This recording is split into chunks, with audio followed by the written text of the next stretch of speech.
Saudaraku yang dikasihi Tuhan Yesus, jumpa kembali dalam program Sapa Gembala Gereja Kristen Indonesia.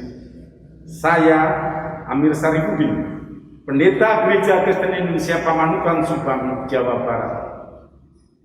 Tema Sapa Gembala kali ini adalah merespon bencana, menatap berkat. Mari kita berdoa. Terima kasih Tuhan atas hari ini. Saat ini kami mau mendengarkan firman. Biarlah kami boleh mengerti dan melakukan sabda-Mu. Amin. Bacaan kita hari ini diambil dari kitab Keluaran pasal 14 ayat 11 hingga yang ke-16 yang berbunyi demikian.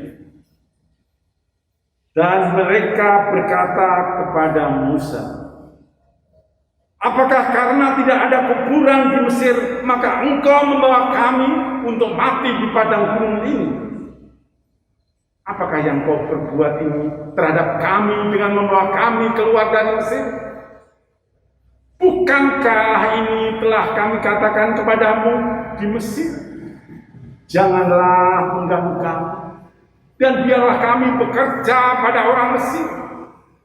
Sebab lebih baik bagi kami untuk bekerja pada orang Mesir daripada mati di padang bumi. Tetapi berkatalah Musa kepada bangsa itu, janganlah takut, berdirilah tegap dan lihatlah keselamatan dari Tuhan yang akan diberikannya hari ini kepadamu. Sebab orang Mesir yang kamu lihat hari ini tidak akan kamu lihat lagi untuk selama-lamanya. Tuhan akan berperang untuk kamu dan kamu akan diam saja. Sahabat, beberapa waktu yang lalu saya dikunjungi oleh seorang aktivis gereja. Ia sharing kepada saya tentang hidup dan pelayanannya dulu dan sekarang. Dulunya, ia seorang Kristen biasa saja, bahkan pasif ke gereja pun jarang. Lalu ia dilawat oleh gereja. Saat dilawat sebenarnya ia enggan untuk datang ke gereja. Sebab menurutnya ke gereja itu hanya membuang waktu dan uang. Dan tidak ada sedikit pun keuntungan diperolehnya dari kegiatan gerejawi tersebut. Namun, entah apa, lama-lama orang itu kemudian menjadi aktif dalam kegiatan gereja. Dan ia mau melayani Tuhan. Bahkan ia mau memberikan waktu, harta, tenaganya untuk Tuhan. Namun setelah lama mengikut Tuhan, kini ia datang mencurahkan kekecewaannya dalam melayani Tuhan di gereja. Saat ini ia dalam keadaan terpuruk, di mana setelah lama ia didera sakit dan usahanya nyaris bangkrut. Ia menjadi bimbang dan ragu. Apakah keputusannya dulu untuk aktif melayani Tuhan ke gereja itu salah? Sahabat, umat Israel selama 430 tahun diperbudak di Mesir. Sehingga mereka telah kehilangan identitasnya sebagai umat Allah. Bahkan mereka sudah melupakan Allahnya. Kini mentalitas budak sudah menjadi identitasnya yang baru. Meski umat Allah telah melupakan Allahnya, namun Allah tidak melupakan perjanjiannya dengan Abraham, nenek moyang mereka. Ia ingat akan umatnya. Ia mendengar jeritan dan penderitaan umatnya. Untuk itu, Allah mengutus Musa untuk membawa umat Israel keluar dari Mesir untuk berjumpa dengan Allah dan beribadah kepadanya. Dengan susah payah dan dengan tangan Tuhan yang kuat, akhirnya Israel dilepaskan Firaun. Dan umat Israel berjalan menuju tanah perjanjian dengan sukacita. Namun dalam kenyataannya Ternyata Allah membawa umat Israel keluar dari Mesir bukan dengan jalan yang mudah. Sebab Allah akan memproses dan membentuk umatnya agar menjadi bangsa yang kuat. Dan perjalanan umat Israel ternyata harus melewati Laut Merah. Sementara itu, Raja Firaun menyadari bahwa melepaskan bangsa Israel adalah keputusan yang salah.